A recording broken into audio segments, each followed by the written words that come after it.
नमस्कार सबैलाई। आज म प्रयोगात्मक परीक्षण अन्तर्गत पाठ 4 चौथो भाग लिएर आएको छु। कुनै वृत्तको एउटै चापमा बनेको केन्द्रीय कोण परिधिमा बनेको कोणको 2 गुणा हुन्छ। केन्द्रीय कोण परिधिमा बनेको कोणको 2 गुणा। केन्द्रमा बन्ने कोण कस्तो हुन्छ भन्दा परिधिमा बनेको कोण भन्दा 2 गुणा बढी हुन्छ भनी प्रमाणित गर्ने हो। केन्द्रीय कोण परिधिमा बनेको कोणको 2 गुणा, केन्द्रीय कोण परिधि कोणको 2 गुणा हुन्छ भनी प्रमाणित गर्ने हो। त्यसको लागि हामीलाई पहिलो भिडियोमा जस्तै गरी 2वटा चित्रहरू बनाउनु पर्ने हुन्छ। एउटा वृत्त जसको एउटै चापमा एउटा केन्द्रीय कोण बनाउनु पर्यो, अर्को परिधि कोण बनाउनु पर्यो। त्यसका लागि 2वटा चित्रहरू यसरी बनाइएको छ। केन्द्रबिन्दु O मा बनेको कोण केन्द्रीय कोण, वृत्तको परिधि A मा बनेको कोण परिधिको कोण। त्यसैगरी दोस्रो चित्रमा पनि केन्द्रमा बनाइएको कोण केन्द्रीय कोण, परिधिमा बनाइएको कोण परिधिको कोण। ABC यो केन्द्रीय कोण हो, यो परिधिको कोण हो। परिधिलाई पढ्दाखेरि BAC, केन्द्रलाई पढ्दा BOC, ठ्याक्कै विपरीत यसको बाहिरतिर। यसको पनि परिधिमा बनेको कोण BAC, यसको केन्द्रमा बनेको कोण BOC। यो परिधिको कोण यसलाई 2 ले गुणन गर्ने हो भने यो कोण बन्नु पर्यो। यो साध्यले के भनेको छ भन्दा केन्द्रीय कोण परिधिमा बनेको कोणको 2 गुणा हुन्छ भनेको छ। यो केन्द्रमा जति डिग्रीको कोण बनेको छ यो कोण के हुनु पर्यो भन्दा परिधिमा बनेको कोणको डबल हुनु पर्यो, 2 गुणा हुनु पर्यो। यसमा पनि त्यस्तै गरी परिधिमा बनेको कोण यो कोण कति आउनु पर्यो भन्दा यसको 2 गुणा केन्द्रीय कोण, परिधिको 2 गुणा केन्द्रीय कोण, परिधिको गुणा 2 गुणा केन्द्रीय कोण। यसलाई मैले चित्र 1 फर्स्ट, चित्र सेकेन्ड, पहिलो चित्र र दोस्रो चित्र भनी नामाङ्करण गरे।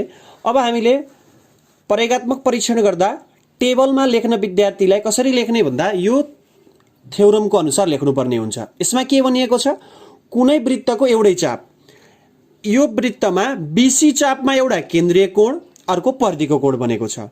कोण कस्तो हुन पर्यो, केन्द्रमा बनेको कोण केन्द्रीय कोण परिधिमा बनेको 2 गुणा हुन पर्यो।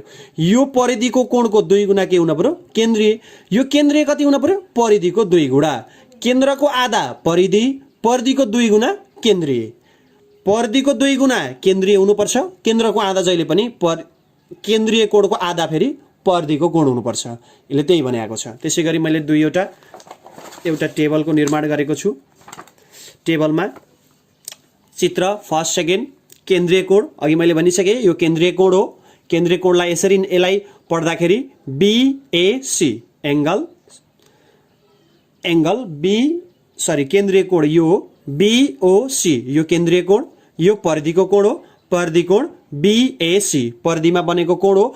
परिधिको कोण कसरी थाहा पाउने भन्दा AB जीवा र AC जीवाहरू काटिएर परिधिमा बनेको कोण परिधिको कोण हो।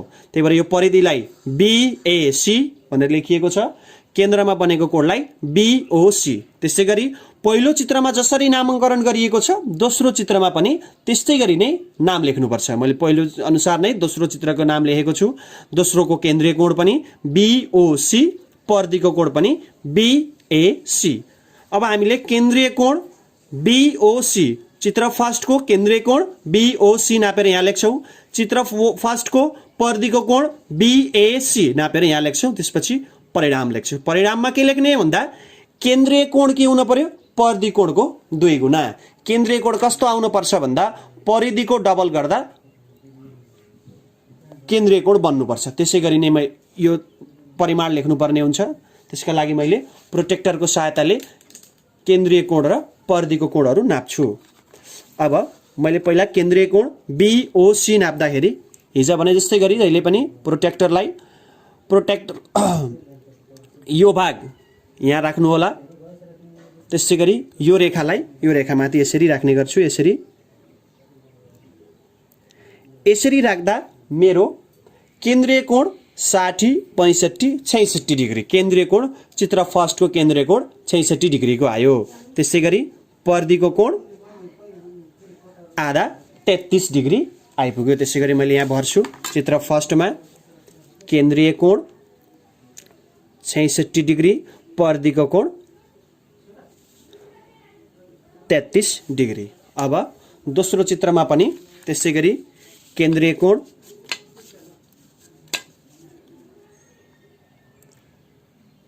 यसरी राख्दाखेरि मेरो केन्द्रीय कोण आयो 90, 95, 96 डिग्री।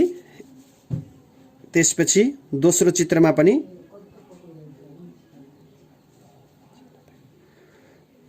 50 को नजिकै छ 48 डिग्री, 96 र 48 डिग्री आएको छ।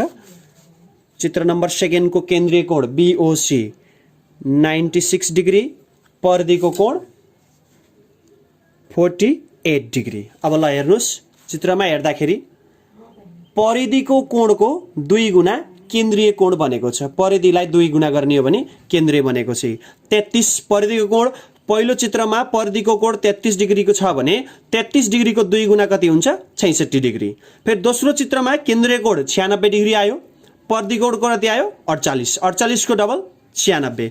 त्यही नै त्यसै अनुसार हामीले यहाँ परिणाम लेख्नुपर्ने हुन्छ। परिणाममा के आयो, परिधि कोणको 2 गुणा केन्द्रीय कोण भयो। केन्द्रीय कोण BOC, यो केन्द्रीय कोण कस्तो भयो भन्दा परिधिको 2 गुणा, परिधि कोणको 2 गुणा बन्यो।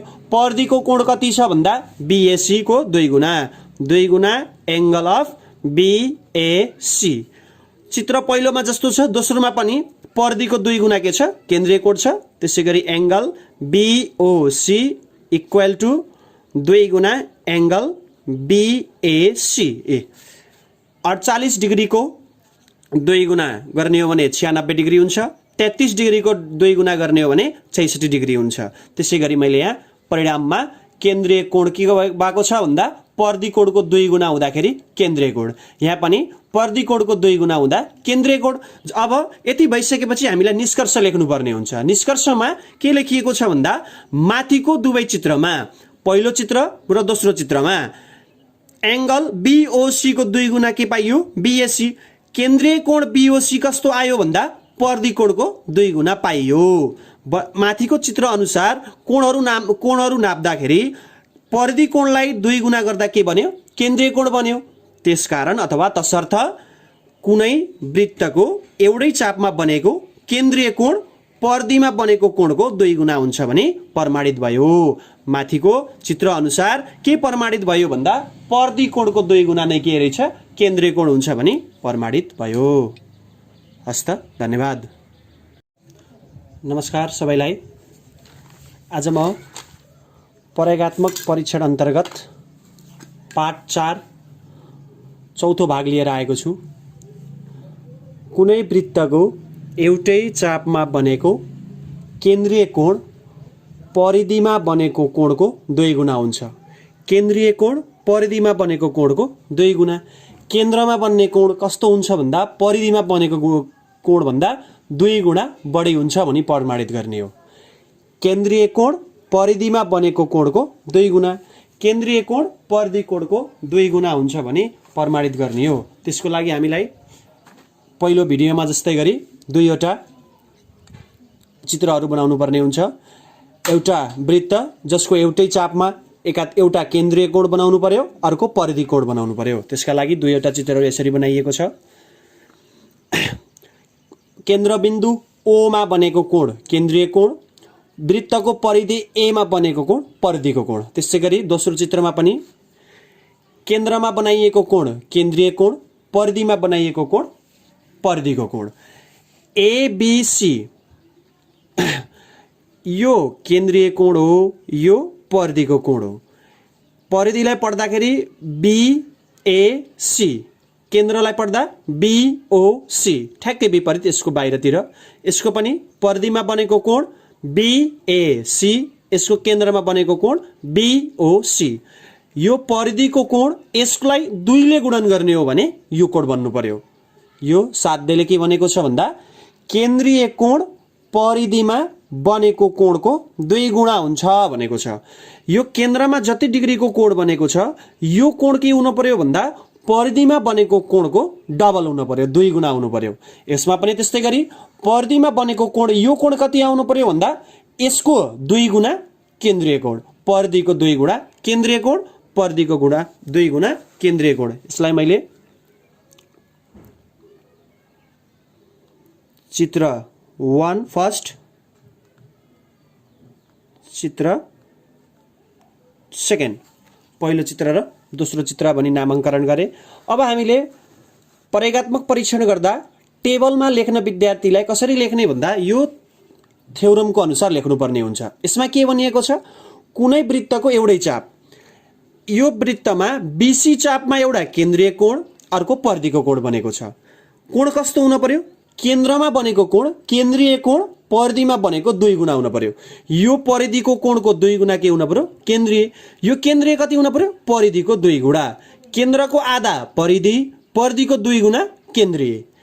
परिधिको 2 गुणा केन्द्रीय हुनुपर्छ, केन्द्रको आधा जहिले पनि केन्द्रीय कोणको आधा फेरि परिधिको कोण हुनुपर्छ। यसले त्यही भनेको छ। त्यसै गरी मैले एउटा टेबलको निर्माण गरेको छु। टेबलमा चित्र फर्स्ट सेकेन्ड, केन्द्रीय कोण अघि मैले भनिसकेँ, यो केन्द्रीय कोण हो। केन्द्रीय कोणलाई यसलाई पढ्दाखेरि बीएसी केन्द्रीय कोण यो हो, बीओसी यो केन्द्रीय कोण, यो परिधिको कोण हो, परिधि कोण बीएसी परिधिमा बनेको कोण हो। परिधिको कोण कसरी थाहा पाउने भन्दा एबी जीवा र एसी जीवाहरू काटिएर परिधिमा बनेको कोण परिधिको कोण हो। त्यही भएर यो परिधिलाई बीएसी भनेर लेखिएको छ, केन्द्रमा बनेको कोणलाई बीओसी। त्यसै गरी पहिलो चित्रमा जसरी नामाङ्करण गरिएको छ दोस्रो चित्रमा पनि त्यस्तै गरी नै नाम लेख्नुपर्छ। मैले पहिलो अनुसार नै दोस्रो चित्रको नाम लेखेको छु। दोस्रोको केन्द्रीय कोण पनि बीओसी, परिधिको कोण पनि बीएसी। अब हामीले केन्द्रीय कोण बीओसी, चित्र फर्स्टको केन्द्रीय कोण बीओसी नापेर यहाँ लेख्छौँ। चित्र फर्स्टको परिधिको कोण बीएसी नापेर यहाँ लेख्छौँ। त्यसपछि परिणाम लेख्छु। परिणाममा के लेख्ने भन्दा केन्द्रीय कोण के हुन पर्यो, परिधि कोणको 2 गुणा। केन्द्रीय कोण कस्तो आउनु पर्छ भन्दा परिधिको डबल गर्दा केन्द्रीय कोण बन्नुपर्छ। त्यसै गरी नै यो परिमाण लेख्नुपर्ने हुन्छ। त्यसका लागि मैले प्रोटेक्टरको सहायताले केन्द्रीय कोण र परिधिको कोणहरू नाप्छु। अब मैले पहिला केन्द्रीय कोण बीओसी नाप्दाखेरि हिजो भने जस्तै गरी अहिले पनि प्रोटेक्टर यो भाग यहाँ राख्नु होला। त्यसै गरी यो रेखामाथि यसरी राख्ने गर्छु। यसरी राख्दा मेरो केन्द्रीय कोण 60, 65, 66 डिग्री, केन्द्रीय कोण चित्र फर्स्टको केन्द्रीय कोण 66 डिग्रीको आयो। त्यसै गरी परिधिको कोण आधा 33 डिग्री आइपुग्यो। त्यसै गरी मैले यहाँ भर्छु। चित्र फर्स्टमा केन्द्रीय कोण 66 डिग्री, परिधिको कोण 33 डिग्री। अब दोस्रो चित्रमा पनि त्यसै गरी केन्द्रीय कोण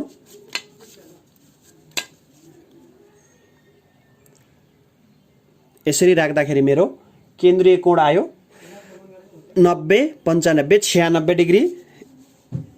त्यसपछि दोस्रो चित्रमा पनि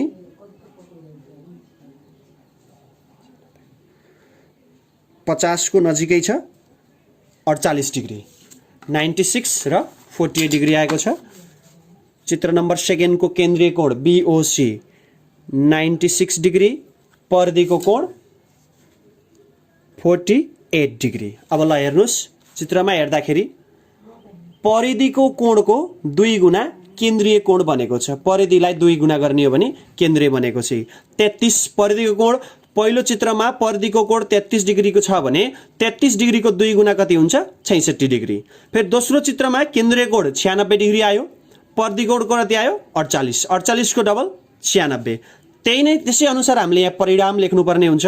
परिणाममा के आयो, परिधि कोणको 2 गुणा केन्द्रीय कोण भयो। केन्द्रीय कोण बीओसी, यो केन्द्रीय कोण कस्तो भयो भन्दा परिधिको 2 गुणा, परिधि कोणको 2 गुणा बन्यो। परिधिको कोण कति छ भन्दा बीएसी को 2 गुणा, 2 गुणा एंगल अफ बीएसी। चित्र पहिलोमा जस्तो छ दोस्रोमा पनि परिधिको 2 गुणा के छ केन्द्रीय कोण छ। त्यसैगरी एंगल BOC इक्वल टु 2 गुणा एंगल BAC। 48 डिग्रीको 2 गुणा गर्ने हो भने 96 डिग्री हुन्छ। 33 डिग्रीको 2 गुणा गर्ने हो भने 66 डिग्री हुन्छ। त्यसैगरी मैले यहाँ परिणाममा केन्द्रीय कोण के भएको छ भन्दा परिधि कोणको 2 गुणा हुँदाखेरि केन्द्रीय कोण, यहाँ पनि परिधि कोणको 2 गुणा हुँदा केन्द्रीय कोण। अब यति भइसकेपछि हामीलाई निष्कर्ष लेख्नुपर्ने हुन्छ। निष्कर्षमा के लेखिएको छ भन्दा माथिको दुवै चित्रमा पहिलो चित्र र दोस्रो चित्रमा एंगल BOC को 2 गुणा के पाइयो BAC। केन्द्रीय कोण BOC कस्तो आयो भन्दा परिधि कोणको 2 गुणा पाइयो। माथिको चित्र अनुसार कोणहरू नाप्दाखेरि परिधि कोणलाई 2 गुणा गर्दा के बन्यो केन्द्रीय कोण बन्यो। त्यसकारण अथवा तसर्थ कुनै वृत्तको एउटै चापमा बनेको केन्द्रीय कोण परिधिमा बनेको कोणको 2 गुणा हुन्छ भने प्रमाणित भयो। माथिको चित्र अनुसार के प्रमाणित भयो भन्दा परिधि कोणको 2 गुणा नै के रहेछ केन्द्रीय कोण हुन्छ भने प्रमाणित भयो। हस्त, धन्यवाद।